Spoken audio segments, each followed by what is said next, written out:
Bonjour à tous, Nadège, votre naturopathe. Alors aujourd'hui, puisque le froid de l'hiver est arrivé et qu'il est arrivé aussi dans le sud de la France, je pensais qu'il était important de vous parler des ce que j'appelle les produits de la ruche, qu'on appelle dans notre jargon l'apithérapie. Alors, qu'est-ce qu'on va pouvoir trouver dans les produits de la ruche et pourquoi on va s'en servir? Tout d'abord, quelque chose que l'on connaît très bien, qui s'appelle le miel. Alors le miel, qu'est-ce que c'est? Le mielat, d'accord? C'est un produit qui va être très recherché par les sportifs, quelque chose qui est très énergétique. C'est du sucre, mais c'est du bon sucre, c'est-à-dire qu'il n'y a pas de pic d'insuline derrière pour pouvoir faire de l'hypoglycémie, à condition qu'on ne chauffe jamais le miel. Qu'est-ce qu'on va trouver d'autre? On va trouver du pollen où on va plutôt partir sur quelque chose qui est très riche en protéines, qui va plutôt être un stimulant de l'état général. On va trouver également de la gelée royale. La gelée royale, en général, tout le monde connaît, hein, c'est l'alimentation de la reine, c'est un très grand fortifiant qui va être très bien en fait pour faire des cures en prévention des différents maux de l'hiver, mais aussi pour se rebooster. On va voir de manière un petit peu plus précise tout ça. Et nous avons, en dernier, on parlera de la propolis. La propolis, pour moi, c'est mon couteau suisse. C'est quelque chose qui est juste merveilleux. Quelque chose qui est, là aussi, récolté par l'abeille sur les bourgeons. C'est la résine qui est récoltée sur les bourgeons de certains arbres. Et c'est quelque chose qui a des vertus, mais juste de dingue. On peut faire une tonne de choses avec la propolis. Donc, vous allez voir que je vais vous en parler de manière un petit peu plus dense que le reste, puisque les autres, on connaît un petit peu. On peut parler aussi quelque chose qui est un petit peu moins connu, qui coûte un peu moins cher que le pollen, qui s'appelle le pain d'abeille. Pardon. Le pain d'abeille, c'est un mélange en fait de pollen, de miel et de ferment lactique. Donc vous allez voir qu'on ne va pas s'en servir pour la même chose. Alors, on commence par le miel, quelque chose qui est très très très connu, quelque chose donc qui est fabriquées par les abeilles à partir du nectar ou du mielat, c'est-à-dire ce qu'elles vont aller chercher au niveau des différentes fleurs. Qu'est-ce qu'on va retrouver dans le miel? Alors ça, on le sait, c'est pour ça qu'on l'utilise, son petit goût sucré. Donc il y a des sucres simples, mais il y a des sucres composés aussi à l'intérieur. Mais on a aussi beaucoup d'enzymes, beaucoup de vitamines, et notamment des vitamines du groupe B. Donc les vitamines du groupe B, vous vous souvenez, c'est très intéressant pour le bon fonctionnement de notre cerveau. Il y a aussi de la vitamine C. Et puis, en fonction des fleurs qui vont être pollinisées, on va retrouver beaucoup d'oligo-éléments, beaucoup de minéraux. Alors, ça peut aller du calcium au soufre, au magnésium, au silicium, au manganèse, au zinc, etc., etc. Et puis, on a aussi un petit peu de gras et un petit peu d'acide aminé. Donc, acide aminé, vous vous souvenez, c'est le produit de dégradation des protéines. Donc, votre miel, ça va être quelque chose que vous allez pouvoir utiliser tous les jours avec grand plaisir, sans le chauffer. Je vous le rappelle, ça c'est très important, c'est-à-dire que le miel, vous allez le mettre après, ou vous allez prendre une cuillère de miel tous les matins, par exemple, pour éviter les maux de l'hiver, ou à utiliser quand vous avez déjà, par exemple, un petit peu mal à la gorge, hein, mais le miel, ça, vous allez voir, on peut s'en servir pour plein d'autres choses. On ne le fait pas chauffer. Alors, la question qu'on me pose souvent, c'est oui, mais si je mets du miel dans ma tisane, eh bien, c'est pas chauffé.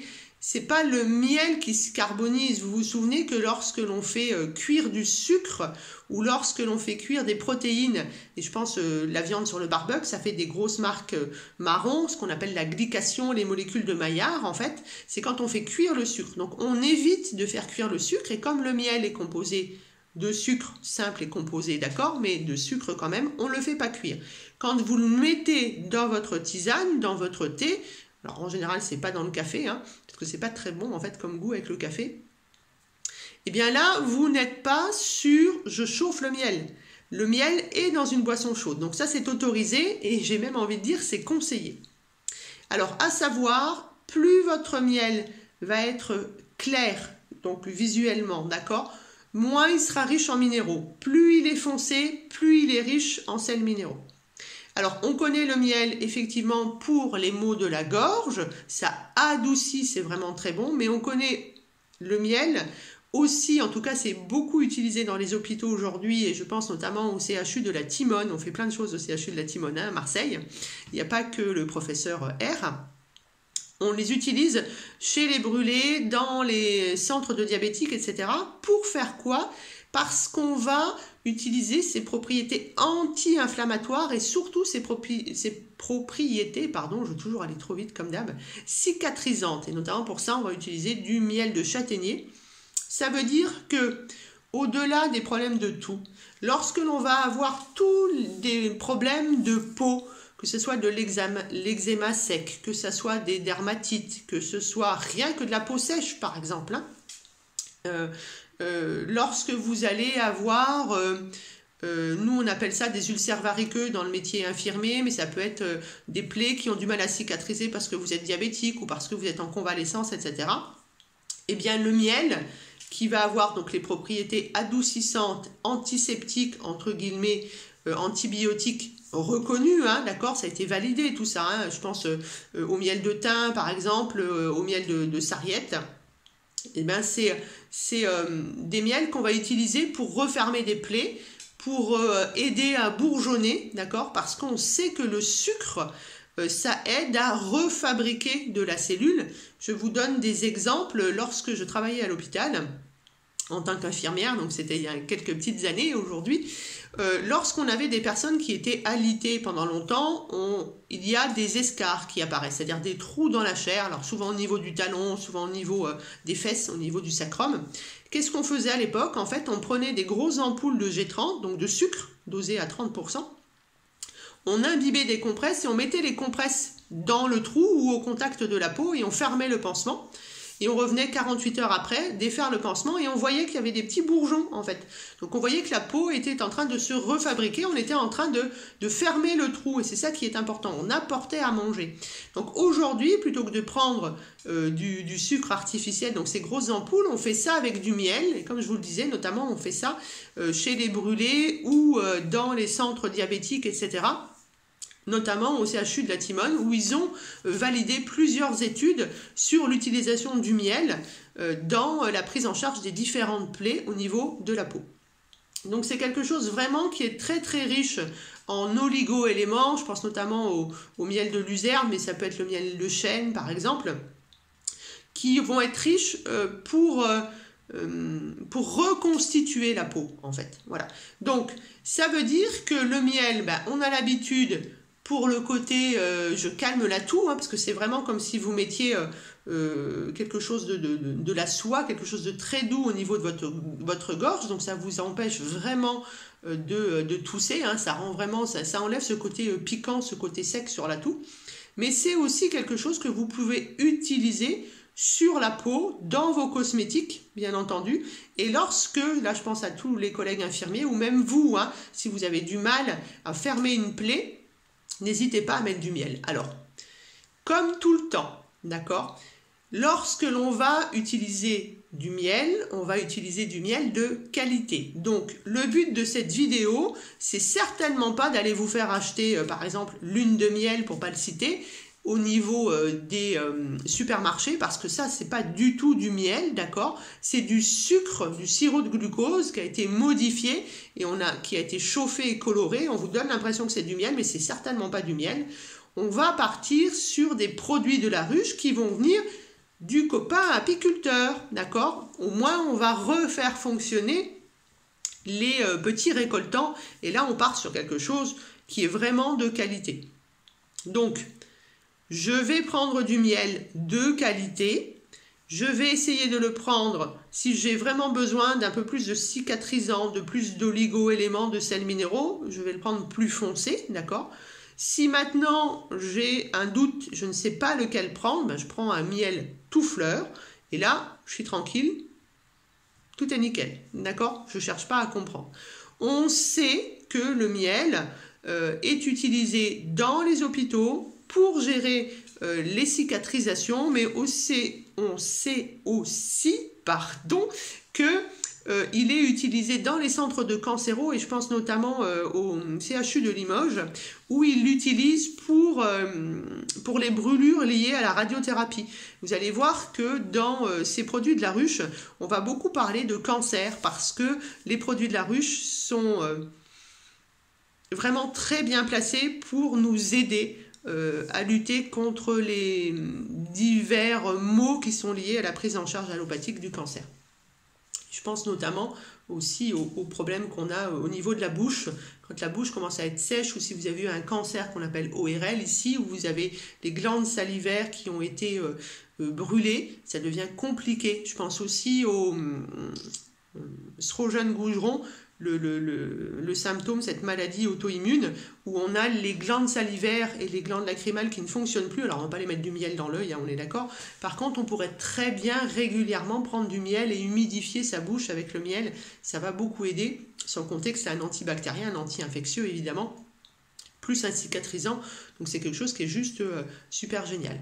Quand vous allez faire un pansement à base de miel, il est bien entendu que votre peau en dessous aura été nettoyée. C'est pas parce que c'est quelque chose qui est antibactérien, anti-infectieux, que vous pouvez mettre ça sur de la terre, de la boue ou je ne sais pas quoi. D'accord ? Et puis, le mieux en général, c'est le miel de thym dans ces cas-là, mais le miel de châtaignier fonctionne très bien aussi. Il y a plein de publications là-dessus. N'hésitez pas à aller lire si vous êtes... si vous avez envie de connaître un petit peu plus les différents miels. Alors il y a du miel d'acacia, il y a du miel le châtaignier, c'est vraiment le best-of, c'est surtout le best-of dans la cicatrisation. Pourquoi ? Parce qu'il va aider en fait à la circulation du sang. Ça c'est quand même quelque chose qui est nécessaire lorsque l'on veut fermer une plaie. Alors, on a entendu beaucoup parler du miel de Manuka. Le miel de Manuka, c'est le truc à la mode, c'est super génial. Pourquoi c'est super génial ? Parce qu'il y a eu des études qui ont été faites pour lesquelles il est capable de tuer le fameux staphylocoque doré. Donc, le staphylocoque doré, c'est une bactérie que l'on a au niveau souvent des infections nosocomiales, en fait. Ce miel de Manuka, en fait, donc il est très efficace sur le staphylocoque doré. Maintenant, je me dis, est-ce qu'il est vraiment nécessaire de payer aussi cher le pot de miel, parce que c'est vraiment très cher, pour agir comme antibiotique dans le cadre des infections nosocomiales ? Je ne sais pas. Lorsque vous avez une infection nosocomiale, c'est que vous êtes à l'hôpital, c'est que vous êtes très bien prise en charge. Si vraiment il y a besoin d'un coup de boost pour aider les antibiotiques à faire leur job, eh bien on partira plutôt sur de la propolis que sur du miel de Manuka. Voilà, moi le miel de Manuka, même s'il a une très bonne réputation, qu'il y a des études qui ont été faites, je pense que c'est quand même quelque chose qui coûte hyper cher et je suis pas sûre que ça en vaille vraiment le coup. Voilà, ça c'est mon avis personnel en tout cas sur le miel de Manuka. Donc, voyez le miel comme quelque chose qui est très bon pour la gorge, d'accord, une fois qu'on est malade, mais pensez aussi au miel pour tout le côté je prends en charge la peau, j'aide à la cicatrisation, en plus de tous les bons côtés anti-infectieux du miel. Voilà, pensez à la peau, d'ailleurs on en voit de plus en plus dans les produits hein, pour les cheveux, pour la peau, pour etc. On fait d'ailleurs beaucoup de masques à base de miel, etc. Alors, il est certain que si vous achetez du miel de Manuka à 100 € le pot, vous n'allez pas vous faire un masque avec, d'accord ? Voilà, donc en tout cas, vous pourriez, si vous faites vous-même vos cosmétiques, faire des masques à base de miel. C'est quelque chose qui marche vraiment très bien. Donc, retenez que le miel, ça marche bien pour tous les maux de la gorge. Ça marche bien en prévention, donc c'est maintenant qu'on commence la prévention hein, pour éviter d'être malade en hiver. On est même d'ailleurs un petit peu en retard. Moi, en général, je fais commencer début, voire mi-octobre pour la prévention. Et tous les jours, vous pouvez vous prendre une cuillère de miel tous les matins. Ça vous fera du bien. Ça va aider en fait tout votre système immunitaire de bosser. C'est d'ailleurs un peu le but de ce qu'on appelle l'apithérapie, donc l'utilisation des produits qui sont issus de la ruche, c'est de travailler sur le système immunitaire. Ce que je voulais aujourd'hui, c'est vous donner les petits plus à côté et vous faire connaître tout ce qu'on peut trouver dans une ruche. Donc on a vu le miel, pour la toux, est cicatrisant, excellent pour la peau. On va voir aussi ce que l'on appelle le pollen. Alors le pollen, c'est pas le pollen qui vole dans l'air, hein, c'est le pollen en fait que l'abeille elle va aller chercher sur l'étamine des fleurs, c'est-à-dire ce qui va aider à la reproduction, et elle va, grâce à ses pattes arrière, faire des toutes petites pelotes, en fait, c'est ça le pollen. Et donc le pollen, c'est des tout petits grains, les uns à côté des autres. Alors, Il y a deux sortes de pollen. Le pollen qui est transporté par le vent, qu'on va appeler anémophile, et puis il y a le pollen qui est transporté, comme le fait l'abeille, donc par les différents insectes, qui s'appelle entomophile. Ça, c'est pour votre culture générale. Il faut savoir que ce pollen-là qui se balade dans le vent, c'est celui-là qui est allergisant, que l'autre, il l'est quasiment pas. Si maintenant vous avez une grosse allergie au pollen, que vous faites de l'asthme, etc., faites un test toujours avant, bien entendu, hein, on ne va pas faire n'importe quoi. Alors, la chose très importante sur le pollen, on va acheter du pollen cru, du pollen qui est au rayon congélateur, d'accord, dans le froid du congélateur. Si vous achetez du pollen qui n'est pas frais, c'est pas écrit dessus, donc si c'est pas écrit dessus, c'est pas du pollen frais, et là vous n'avez plus rien, c'est-à-dire que vous allez manger entre guillemets du pollen, vous allez avoir un aliment mort, il n'y a quasiment plus rien dedans, vous n'avez plus du tout les vertus de l'aliment. Donc forcément, on va acheter du pollen qui est au rayon surgelé. Ça, c'est la première chose. Si vous n'avez pas d'apiculteur à côté de chez vous, on est d'accord. Sinon, on va chercher le pollen chez l'apiculteur. Il vient de le récolter et là, nickel. Alors, qu'est-ce qu'on a dans le pollen? Dans le pollen, d'abord, on a ce qu'on appelle des lactoferments. C'est-à-dire quelque chose qui va vous aider à refaire ou à développer, à régénérer votre microbiote. Première chose très importante. Deuxièmement, il y a des enzymes à l'intérieur. Les enzymes, vous vous souvenez, c'est des petits ciseaux. En tout cas, c'est des choses qui arrivent dans le corps et qui aident à faire des cascades pour faire les bonnes actions dans notre corps pour être de nouveau en homéostasie. Il y a aussi beaucoup d'antioxydants dans le pollen. Et le pollen, on va l'utiliser en fait, pourquoi? On va l'utiliser parce qu'on part sur une envie de revitalisation. Donc on est bien sûr que ça va nous aider sur l'immunité, puisque vous avez vu que ça travaille sur la flore intestinale. Par contre, le but du pollen cru, c'est de nous amener, en fait c'est un super aliment le pollen cru. C'est quelque chose qui va nous donner de la vitalité, c'est quelque chose qui contient plein de vitamines, donc de nouveau des vitamines B, des vitamines A, plein de minéraux, d'oligo-éléments bien entendu, mais aussi des protéines végétales. Donc là je pense à mes amis végétaliens ou végétariens qui sont toujours un peu carencés en protéines, eh bien, pensez à mettre du pollen tous les jours un petit peu dans votre alimentation, ça c'est plutôt important aussi. Et il y a aussi, attention là, c'est important aussi, il y a des hormones dans le pollen. Donc ça veut dire que si j'ai eu un cancer hormonodépendant, comme le prochain produit dont on va parler, j'évite de prendre du pollen parce qu'il peut y avoir pas mal d'hormones et ça pourrait faire flamber le cancer hormonodépendant. Cancer hormonodépendant, je vous rappelle, c'est essentiellement le sein, la prostate, les ovaires et évidemment le cancer de la thyroïde. Okay, cancer du pancréas aussi, mais on n'est pas sur le même genre d'hormones, donc plutôt tout ce qui est... mince, ça ne me revient plus, tout ce qui est les gonades, en fait, que ce soit chez l'homme ou chez la femme, et évidemment la thyroïde, puisque c'est le troisième ovaire. Alors, le pollen cru, normalement, on va plutôt l'utiliser pour comme booster général. C'est quelque chose qui va nous amener de l'énergie, c'est quelque chose qui va être très bien pour lutter contre la fatigue, donc que je peux très bien utiliser l'hiver puisqu'il y a de moins en moins de lumière et je suis en général de plus en plus fatiguée en hiver puisque justement j'ai plus la lumière du soleil qui me donne certaines informations.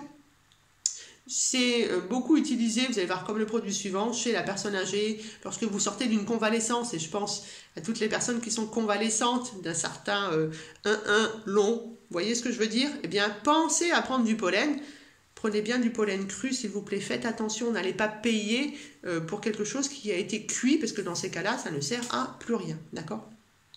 Alors, le pollen, ça fait... chanter des oiseaux, c'est rigolo. Le pollen, donc, ça fait retrouver de l'énergie par rapport à la fatigue, par rapport à la convalescence, etc. Ça travaille sur le système immunitaire, c'est antiseptique et antibiotique. Donc, quelque chose qui va aussi aider à lutter contre les maux de l'hiver, mais en général, si vous choisissez du pollen, on est plutôt dans le but d'apporter un super aliment, de retrouver de l'énergie. Ça, c'est c'est plutôt dans ce sens-là. Évidemment, ça a aussi un effet probiotique. Donc ça veut dire que le pollen, si j'ai une maladie auto-immune, j'oublie. D'accord? Parce que les probiotiques dans la maladie auto-immune, c'est pas du tout conseillé. En tout cas, ça, c'est le résultat des travaux que j'ai fait depuis un certain nombre d'années. Dans la maladie auto-immune, je ne donne pas de probiotiques. Il y a une deuxième chose dans laquelle je ne donne pas de probiotiques, j'ai l'impression d'être devant mes étudiants, c'est le fameux SIBO. D'accord? Interdit. Donc voilà pour le pollen. En fait, là où il va être intéressant lorsqu'on a des troubles du microbiote, c'est notamment dans le fameux Candida albicans. Et vous allez voir qu'on va faire d'une pierre deux coups parce qu'on va l'utiliser avec quelque chose d'autre qui est juste super génial. Donc, on a vu le miel, on a vu le pollen. Maintenant, on va voir ce que l'on appelle la gelée royale. Alors, la gelée royale, en général, c'est...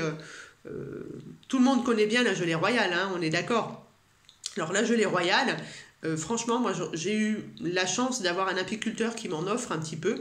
Donc, puisqu'il me l'avait offert, je l'ai pris avec grand cœur. Je peux vous dire qu'à chaque fois que je mettais la toute petite cuillère dans ma bouche, j'avais envie de vomir, quoi. Hein. Donc, c'était juste pas possible. Donc, j'ai juste oublié de vous dire quelque chose par rapport au pollen. Le pollen, donc vous allez l'acheter congelé, si vous le prenez dans un magasin bio et que vous ne le prenez pas chez l'apiculteur.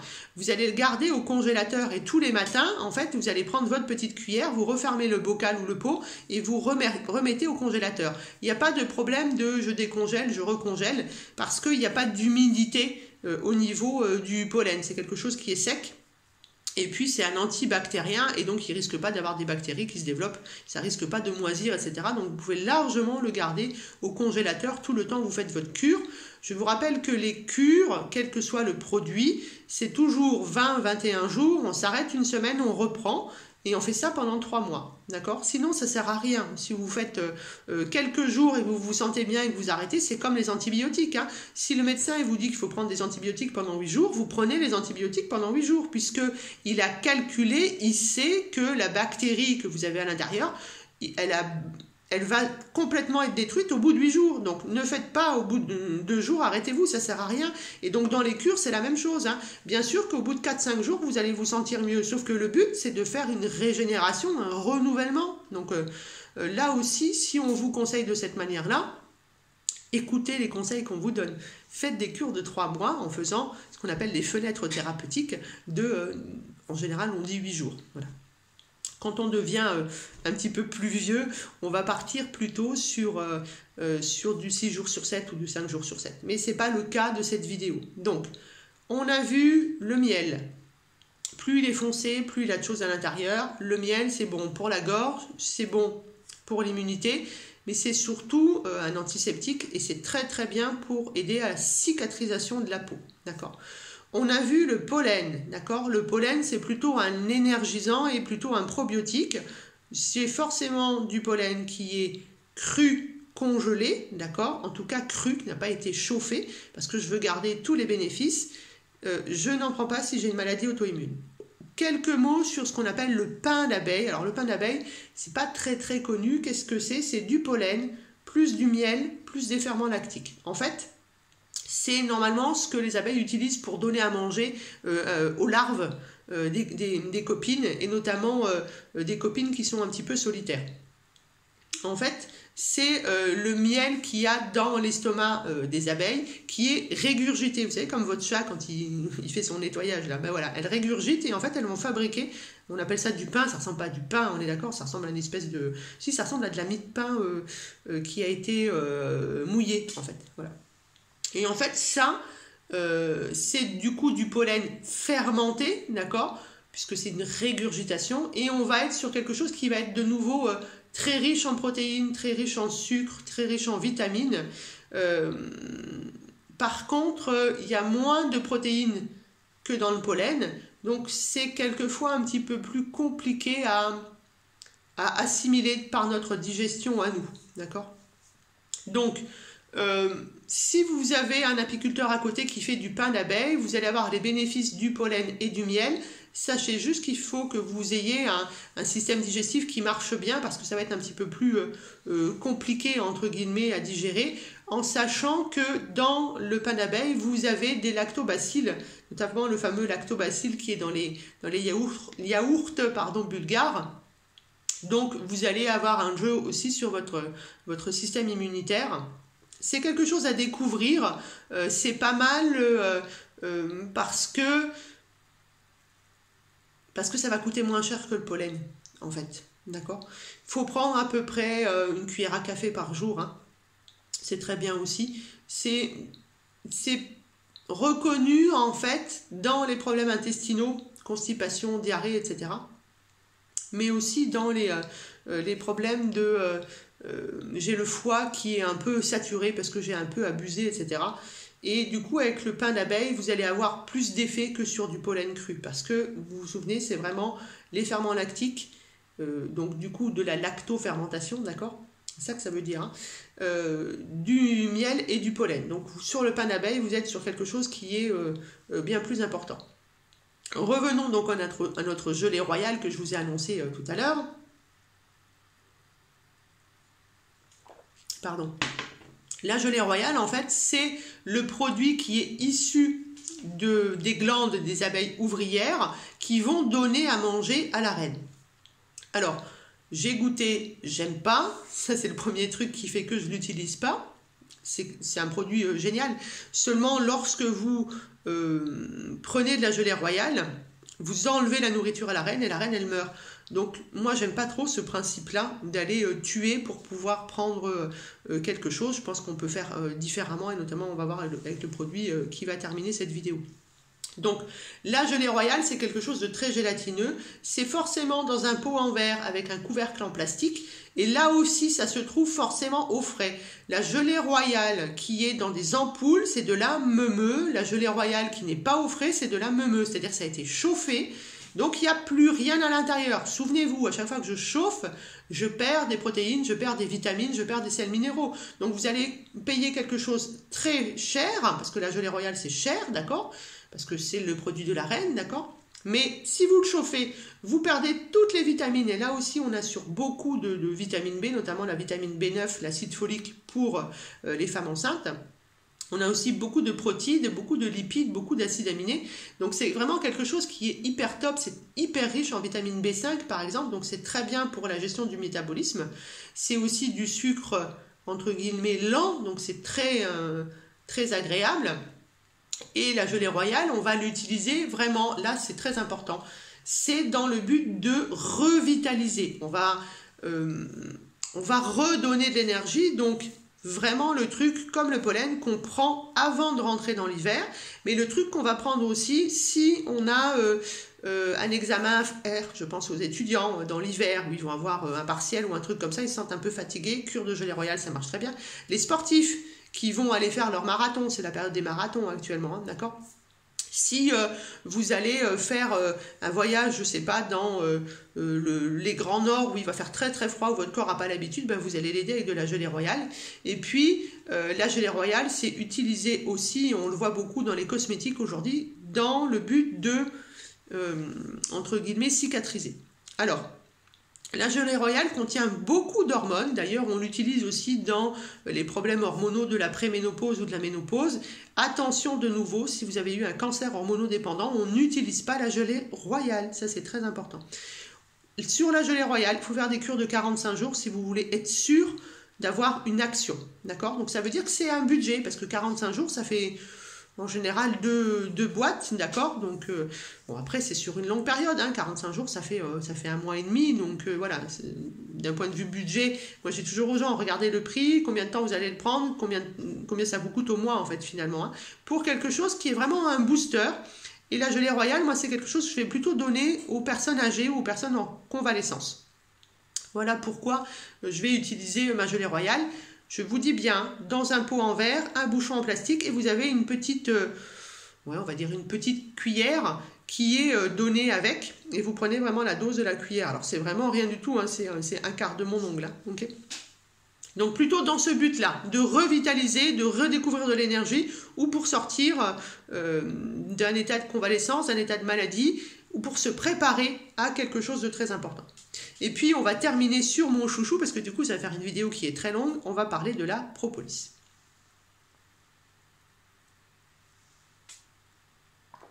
Alors, l'abeille, quand elle va aller picorer, entre guillemets, elle va aller récupérer de la résine au niveau des bourgeons des arbres. Alors, de beaucoup d'arbres, tous les arbres qui font de la résine, il y a même des arbres qui ne sont pas forcément connus pour faire de la résine, mais qui font un tout petit peu de résine quand même. Et en fait, les abeilles, elles vont aller récupérer la résine sur les bourgeons, qu'elles vont, entre guillemets, mélanger à de la cire, à leurs enzymes à elles, et elles vont donner une espèce de... C'est vraiment quelque chose de très compact, ça fait très miel fondu, en fait. Pas miel fondu, justement, miel dur, en fait, la propolis. C'est vraiment... c'est de la colle, c'est de la glu, hein, c'est de la résine. Et en fait, la propolis, en fait, ça veut dire porte de la cité, propolis. La propolis, c'est quelque chose qui protège la ruche. Donc, il y en avait... elles en déposent en fait à l'entrée de la ruche, ce qui fait que quand elles passent, elles se nettoient, ça reste collé sur la résine. Ça me fait penser au tapis qu'on mettait à l'entrée des blocs opératoires en fait. On voyait à la fin de la journée tout ce qu'on avait sous les chaussures, c'était juste incroyable. Ben, ça fait la même chose là, elles passent en fait, c'est comme si elles prenaient une douche au Karcher en fait, hein. Elles se frottent là-dessus, donc elles laissent toutes les choses indésirables à l'extérieur. Et elles s'en servent aussi pour fermer les alcôves une fois que la reine a pondu. Comme ça, c'est protégé, il n'y a pas d'oxygène à l'intérieur, ce qui fait que les bactéries, les virus et tout ça ne peuvent plus se développer. Et puis, c'est aussi quelque chose qu'elles vont utiliser pour momifier lorsqu'il va y avoir, entre guillemets, des agents étrangers, c'est-à-dire d'autres insectes qui sont rentrés à l'intérieur, qu'elles n'ont pas la possibilité de le faire sortir, et bien elles vont le momifier dans la propolis. Donc, la propolis, c'est quelque chose qui est très très très utilisé au niveau de la ruche elle-même. Une ruche, ça fait à peu près 200-300 grammes de propolis par an. Donc vous voyez, c'est pas beaucoup. Malgré ça, la propolis, c'est quelque chose qui ne coûte pas forcément très très cher. Et notamment, c'est quelque chose qui peut de temps en temps être donné par votre apiculteur si vous le connaissez. Si vous achetez du miel régulièrement, en tout cas moi le mien par exemple, il me donne de la propolis en cadeau. Alors, dans la propolis, vous avez compris, il y a de la cire, il y a de la résine, d'accord? Donc ça veut dire que ce sera toujours un petit peu collant. C'est quelque chose que lorsque vous allez le prendre pour passer dans la bouche, donc péros comme on dit chez moi, il va falloir toujours le diluer. Ça va faire une espèce de couleur, la couleur de la gelée royale en fait, une couleur un peu crème comme ça. Donc vous le mélangez un tout petit peu d'eau avec, moi en général j'utilise la teinture mère de propolis et je mets 15 gouttes. Et puis vous buvez ça tous les jours. Dans la propolis, donc je vous ai dit il y a de la cire, il y a de la résine, il y a surtout quelque chose de très intéressant, il y a de la provitamine A. Et en fait on est en carence de vitamine A comme on est en carence de vitamine D. Donc c'est quand même très intéressant d'aller chercher la provitamine A sur la propolis. C'est aussi évidemment très riche en oligo-éléments, hein. On retrouve de nouveau, par exemple on a de l'argent, on a du cuivre, on a du zinc, ça veut dire que c'est donc un excellent anti-infectieux, mais je vais vous donner toutes les qualités de la propolis juste derrière. Dans la propolis, j'ai en plus toutes les parties de la plante, c'est-à-dire que je vais avoir des huiles essentielles à l'intérieur. Je vais avoir des flavonoïdes, c'est-à-dire des antioxydants, et je vais avoir des acides aminés. C'est-à-dire que la propolis, pour moi, c'est même supérieur à la gelée royale. C'est un truc de dingue, et il faudrait que tout le monde ait de la teinture mère de propolis dans sa maison, en fait, même dans son sac à main. Alors, la propolis, moi j'appelle ça mon couteau suisse. Pourquoi? Parce que, c'est un anti-infectieux. Anti-infectieux, l'infection, vous vous souvenez, ça peut venir par un parasite, par un champignon, par un virus ou par une bactérie, d'accord? Donc la propolis, elle est capable de tuer tous les agents qui vont donner des infections. C'est quand même hyper top. Deuxièmement, c'est un anesthésiant. Et notamment, très bien lorsque l'on va avoir des douleurs, je pense aux aftes par exemple, aux ulcères ou aux choses comme ça. C'est un cicatrisant. On retrouve les propriétés du miel, hein, d'accord, sur la cicatrisation. Donc, un anti-infectieux, un anti-inflammatoire, un cicatrisant, un analgésique, c'est-à-dire que ça enlève la douleur. C'est aussi un hépatoprotecteur. Donc, c'est quand même très intéressant de prendre soin de notre foie. Hein, hépato, c'est le foie, qui est très mis à mal à cause de notre société actuelle. C'est aussi quelque chose qui est très très intéressant pour la prise en charge autour du cancer. C'est-à-dire que moi, je l'utilise lorsque je conseille les gens qui vont aller, on va dire, subir la chimiothérapie et la radiothérapie, parce que c'est quelque chose qui est autorisé par les oncologues, parce qu'il n'y a pas de conséquences de la propolis sur la chimiothérapie et la radiothérapie, et ça permet aux gens d'avoir une meilleure cicatrisation, surtout s'il y a une chirurgie, s'il y a de la radiothérapie, hein, ça permet de lutter contre la douleur aussi, et d'aider à la cicatrisation, de lutter contre la douleur du feu, hein, de la radiothérapie, c'est une brûlure au 3e degré.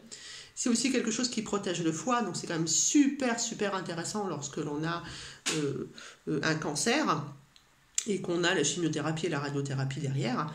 C'est un analgésique très intéressant aussi, d'accord? Donc la propolis, pour moi, c'est quelque chose, tout le monde doit l'utiliser. Vous vous rendez compte, c'est anesthésiant, cicatrisant, anti-inflammatoire, anti-infectieux, hépatoprotecteur. C'est quand même le best-of, d'accord? Donc, la propolis, ça va être très bien. Moi, j'utilise quasiment qu'en teinture mère. Ça existe aussi en petites barrettes, ça ressemble à des barrettes de shit d'ailleurs, que vous allez pouvoir en fait faire comme les abeilles. Vous allez prendre un tout petit bout, vous allez mettre dans la bouche, vous allez resaliver, vous allez le garder, ça va fondre définitivement. Et ça, c'est très bien quand on a des aftes, quand on a des douleurs dentaires, des abcès dentaires, quand on a les gencives qui saignent. Lorsqu'on a les gencives qui se rétractent trop et qui saignent, tous les maux en fait liés à la bouche, et je pense vraiment aux aftes, parce que là j'ai d'excellents retours sur mes consultants, des bains de bouche de propolis, ça marche d'enfer puisque c'est anesthésiant et ça aide à la cicatrisation, c'est un anti-inflammatoire. Donc imaginez que ce que ça peut faire ici, ça peut le faire à l'intérieur. Donc je pense par exemple à ce qu'on appelle des MICI, les maladies inflammatoires chroniques des intestins. Eh bien la propolis, ça va enlever la douleur, ça va aider à la cicatrisation et c'est un anti-inflammatoire sur une maladie inflammatoire, c'est juste hyper top. Et en plus, ça aide, entre guillemets, sur tous les problèmes infectieux. Donc, pour l'intestin, c'est juste magique. Ça a été validé sur plein d'études, la propolis, et ça a été validé, alors ça je vous le dis, je ne vous dis pas de prendre de la propolis pour lutter contre le cancer, que ça soit bien clair. Je vous dis juste que il y a beaucoup d'études qui ont été validées par le monde médical qui disent que la propolis est un antitumoral et surtout un anti-angiogénèse. Qu'est-ce que ça veut dire? Ça veut dire que lorsque l'on a une tumeur, lorsque l'on a un cancer, on va sur des cellules qui ne vont pas mourir d'elles-mêmes. On appelle ça l'apoptose, c'est-à-dire que la cellule, elle a une chronologie, une chronobiologie. Au bout d'un moment, elle meurt, et c'est parce qu'elle meurt qu'il y a une nouvelle cellule qui se refabrique, d'accord? Et alors, lorsque vous avez des tumeurs, ces cellules-là, elles n'ont pas de chronobiologie, elles ne meurent pas. Si vous prenez de la propolis, vous allez aider tous les produits que vous allez prendre dans le cadre allopathique de votre prise en charge du cancer, pour que la cellule, elle meure. Et ça, c'est super génial. Deuxièmement, anti-angiogénèse. Vous savez que le cancer, en fait, ça fait des métastases. Et pourquoi ça fait des métastases? Comment ça fait des métastases? Parce que vous allez avoir des vaisseaux sanguins qui sont créés et qui vont apporter, faire voyager les tumeurs, et vous allez vous faire des métastases dans le cerveau, dans les os, etc. etc. D'accord? Donc, on peut prendre de la propolis lorsque l'on a un cancer, ça a été validé dans beaucoup de cancers. On peut prendre de la propolis en prévention alors bien entendu toujours dans le cadre d'une hygiène de vie. Et la propolis, vous allez vous en servir tous les jours pour tous les maux de la bouche, pour toutes les inflammations, dès que vous allez avoir besoin d'avoir un côté anesthésiant.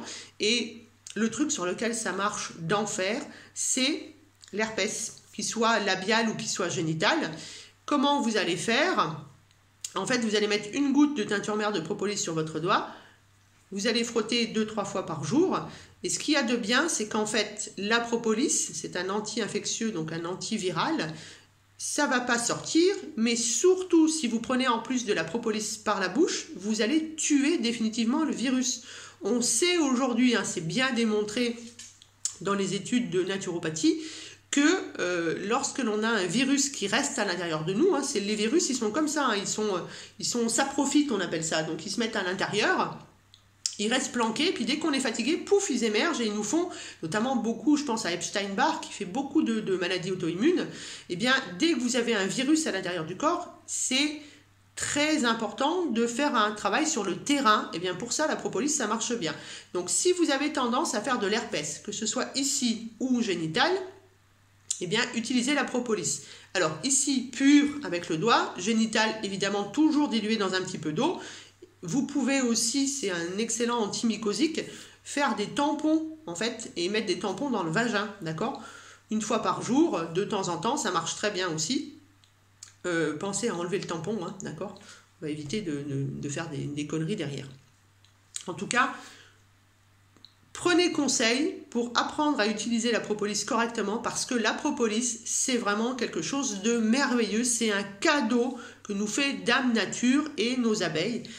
Je vous rappelle, propolis cicatrisant, analgésiant, c'est-à-dire j'enlève la douleur, anti-infectieux, hépatoprotecteur, d'accord? C'est quand même incroyable, d'accord? Et ça enlève tous les maux liés au cancer, donc nausées, vomissements, fatigue, etc. Et c'est aussi un antitumoral, ça permet que les cellules meurent enfin, c'est-à-dire qu'il y ait l'apoptose des cellules, parce que souvenez-vous que les cellules des tumeurs ne meurent pas naturellement, d'accord? Donc, la propolis, je m'en sers en teinture mère. Là aussi, si votre apiculteur vous donne de la propolis comme ça, vous allez le mettre dans de l'alcool à 90, et je dis bien de l'alcool à 90, c'est pas facile à trouver en France, en général il faut plutôt aller sur internet. Pour ça, n'hésitez pas à aller voir les vidéos de quelqu'un que j'admire beaucoup, qui s'appelle Christophe Bernard, il a un site qui s'appelle Altea Provence, c'est le patron de l'herboristerie et de la phytothérapie. Donc c'est quelqu'un qui est juste génial. Abonnez-vous à sa chaîne et il vous expliquera comment on fait de la teinture mère de propolis. Et sinon, vous l'achetez toute prête. Là aussi, plutôt chez votre apiculteur, sinon en magasin bio. Propolia, par exemple, fait de la teinture mère de bonne qualité. Et pur sur certains endroits, sinon dilué dans un petit peu d'eau. Et c'est normal qu'il y ait de la résine, c'est normal qu'il y ait de la cire sur le verre.